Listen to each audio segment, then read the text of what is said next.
दोस्तों, देश की सबसे पुरानी पार्टी के पास क्या वाकई में पैसों की इतनी कमी हो गई कि महज 9 साल तक केंद्र की सत्ता से दूर रहने के बाद उन्हें चंदा मांगने की जरूरत हो गई? क्या समय आ गया? गांधी जी के नाम के पीछे कांग्रेस को अपना दिवालापन छुपाना पड़ रहा है। कांग्रेस पार्टी पहली बार देश की जनता के पास चंदा मांगने के लिए पहुंची है। आखिर देश की सबसे पुरानी पार्टी को ऐसा करने की जरूरत क्यों पड़ी? क्या अभी हाल ही में जो कांग्रेस का भ्रष्टाचार पकड़ा गया, कहीं उससे ध्यान भटकाने के लिए तो ये चाल नहीं चली जा रही? या हो सकता है कांग्रेस के 352 करोड़ रुपए पकड़ लिए गए, जब्त हो गए? तो क्या सच में कांग्रेस कंगाल हो गई? क्या सच में डोनेशन की जरूरत है? या कांग्रेस धीरज साहू की ब्लैक मनी को व्हाइट करने का खेल खेल रही है? या फिर 2024 के लिए जनता का मूड भांपने की एक चाल है? नमस्कार दोस्तों, मैं हिमांशी कश्यप आपके साथ। आप देख रहे हैं जनता की आवाज। आगे बढ़ने से पहले इस वीडियो को लाइक करें, शेयर करें और अगर पहली बार जनता की आवाज न्यूज चैनल को देख रहे हैं तो चैनल को सब्सक्राइब भी करें और घंटी जरूर बजाएं, चैनल की भी और सरकार की भी।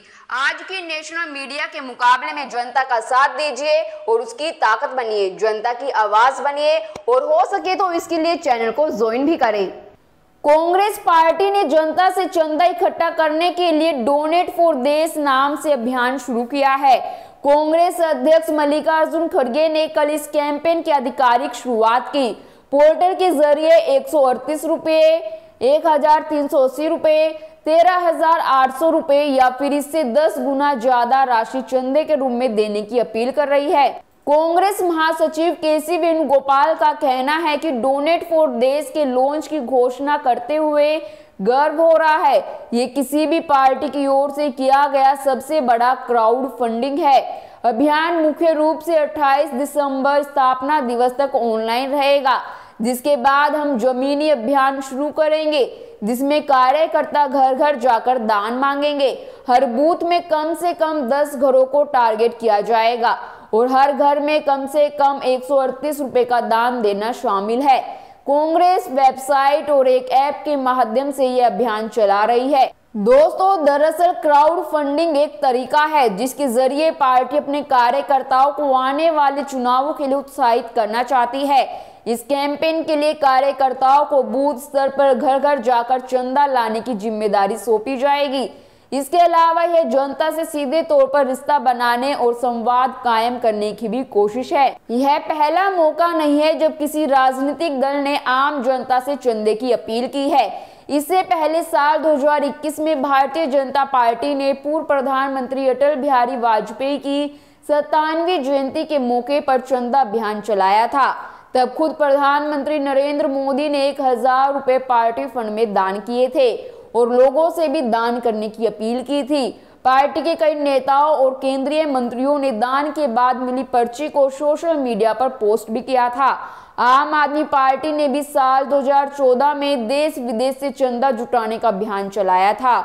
उस वक्त पार्टी ने कहा था वह अन्य राज्यों में विस्तार और चुनावों के लिए धन जुटा रही है। भारत में राजनीतिक पार्टियों पर नजर रखने वाली संस्था the association for democratic reforms (ADR) की रिपोर्ट के मुताबिक देश की 8 राष्ट्रीय पार्टियों की घोषित संपत्ति एक साल में 1531 करोड़ रुपए तक बढ़ गई है। ADR की रिपोर्ट के मुताबिक 2020-21 में बीजेपी की कुल संपत्ति 4,990 करोड़ रुपए थी, जो साल 2021-22 में 1,056 करोड़ बढ़कर 6,046 करोड़ रुपए हो गई। वहीं कांग्रेस की संपत्ति उस अनुपात में नहीं बढ़ी। रिपोर्ट में कहा गया कि साल 2020-21 में कांग्रेस की कुल संपत्ति 691 करोड़ रुपए थी, जो साल 2021-22 में 114 करोड़ रुपए बढ़कर 805 करोड़ रुपए हुई। दोस्तों, भले ही बीजेपी ने कांग्रेस के इस अभियान पर हमला किया हो, लेकिन ये साफ है कि कांग्रेस को मिल रहा चुनावी चंदा काफी घटा है। लगातार 10 साल तक सत्ता से बाहर रहने की वजह से उसकी आय के स्रोत घटते जा रहे हैं और अब मध्य प्रदेश, राजस्थान और छत्तीसगढ़ में चुनावी हार ने उसकी पैसा इकट्ठा करने की ताकत को और कमजोर किया है। यही वजह है कि कांग्रेस ने लोगों से पैसा जुटाने के लिए अभियान शुरू किया है। इसमें कोई दो राय नहीं कि जो पार्टी सत्ता में होती है उसे आम लोग, उद्योगपति या कंपनियां सबसे ज्यादा पैसा देती है। कांग्रेस फिलहाल कर्नाटक, हिमाचल और तेलंगाना में ही सत्ता में रह गई है। छत्तीसगढ़ और राजस्थान उससे छीन चुके हैं। जाहिर है कि अब कांग्रेस इन्हीं राज्यों के मुख्यमंत्रियों और सांसदों, विधायकों की क्षमता पर निर्भर है। हालांकि भले ही छत्तीसगढ़, राजस्थान और मध्य प्रदेश में चुनाव हार गई है, लेकिन चुनाव नतीजों ने दिखाया है कि उसका जनाधार अभी बचा हुआ है।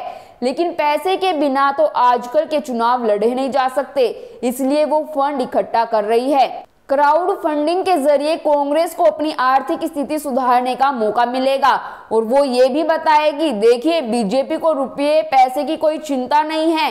एक तरह से ये इशारा होगा कि बीजेपी को 2-3 बड़े औद्योगिक घरानों से पैसा मिल रहा है। इसके जरिए एक राजनीतिक संदेश भी देगी और जो रकम इकट्ठा होगी उसे वो अपनी राजनीतिक उपलब्धि भी बताएगी। अगर 100 करोड़ रुपए जमा हुए तो कांग्रेस के लोग कहेंगे कि देखिए इतने लोगों ने हमें समर्थन दिया। क्योंकि क्राउड फंडिंग के जरिए लोग छोटी रकम देते हैं, तो जब इस छोटी रकम के जरिए कांग्रेस के पास बड़ी रकम इकट्ठा हो जाएगी तो कांग्रेस इसे अपनी विश्वसनीयता करार देगी। बहरहाल अब भारत में कांग्रेस ने इस मॉडल को अपनाने का फैसला किया है। अब आम चुनाव में सिर्फ 4 महीने बचे हैं। इस समय भाजपा से असहमत लोग विकल्प के तौर पर कांग्रेस को नहीं बल्कि इंडिया गठबंधन को देख रहे हैं। ऐसे में अगर इस गठबंधन की तरफ से चंदा उगाने की मुहिम छेड़ी जाती तो उसका न सिर्फ प्रतीकात्मक प्रभाव होता बल्कि कुछ सियासी असर भी देखने को मिलता। लेकिन कांग्रेस ने फिर अकेला चलने का नजरिया अपनाया है। हाल के विधानसभा चुनावों में यह नजरिया नाकाम रहा। इसके बावजूद लगता नहीं कि कांग्रेस नेतृत्व ने कोई सबक सीखा है, वरना वह खुद को विपक्षी एकता के हिस्से के रूप में पेश करती। तब वह आज की इंडिया गठबंधन की बैठक में क्राउड फंडिंग का प्रस्ताव लाती और सहमति बनने पर यह मुहिम पूरे गठबंधन की तरफ से शुरू की जाती। इससे भाजपा विरोधी समूहों में उत्साह पैदा होता और उनके बीच उद्देश्य की एक एकता भी उत्पन्न होती। मगर कांग्रेस की सोच अलग है, वह अपने हितों से आगे नहीं देख पाती। आपकी इस पर क्या राय है, हमें कमेंट कर जरूर बताएं और बाकी खबरों के लिए देखते रहिए जनता की आवाज।